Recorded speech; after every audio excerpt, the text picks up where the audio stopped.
Reporting on the war in Syria is becoming too dangerous for many, with attacks on journalists forcing more and more to avoid the country. A team from Sky News Arabia went missing on Thursday, and that followed dozens of other abductions. At least 25 journalists have been killed since the start of the conflict. Nevertheless, RT's Finoshina managed to make it into one rebel-held city. The town of Ябруд, next to the Syrian-Lebanese border, is just 80 kilometers from the capital Damascus, but it is like a state within a state. It has its own security forces, police and even the army. You can see symbols of new authorities here everywhere, graffiti or 3 stars. That means Free Syrian Army is controlling this area. The Syrian military cannot enter. Ябруд is the center of a large mountainous area in western Syria known as Kalamun. In 2011, local residents were among the first to support the anti-Assad campaign. It's since been cut off from Damascus and run by the rebels.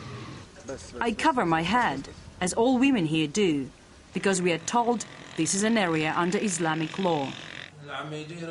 We have civil and local councils. We have Sharia law tribunals and normal courts. We have muftis and lawyers. They carry out justice. We run the town by ourselves.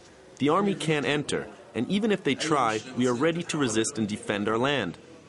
Majid calls this his land.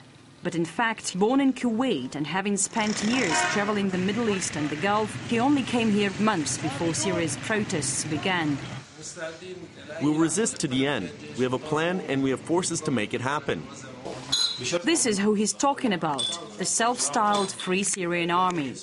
But these fighters don't work with other militants, functioning instead as an autonomous armed brigade. They live in abandoned houses, sleep and pray together, and claim fighting Bashar al-Assad is their only goal. Twice a week they hear an Islamic lecture from a young man who everybody calls the Sheikh. He's taken part in the Hajj pilgrimage to Mecca and studied the Quran in Saudi Arabia. Every Monday and Thursday we discuss the revolution, the latest military developments, as well as our daily routine. We discuss what's prescribed or forbidden by Islam.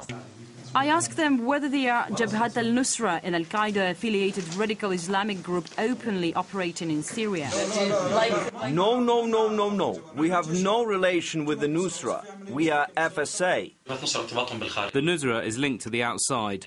They follow al-Qaeda, and for decisions they revert to their Amir or even Ayman al-Zawahiri, al-Qaeda's leader. We have normal relations with them. Next, we are supposed to meet with people from al-Nusra. But when our armed guys learn of this, they do all they can to stop us. The groups controlling the area are not only fighting Assad, they compete with each other, even for media attention. Being among journalists is seen as something prestigious. We are escorted and are told to film from the car.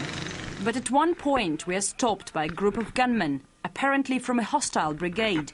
They ask about who we are. Later, our guides told us the men were kidnappers from Rima village. At least 19 foreign journalists are held hostage in Syria right now, and the price on their lives varies.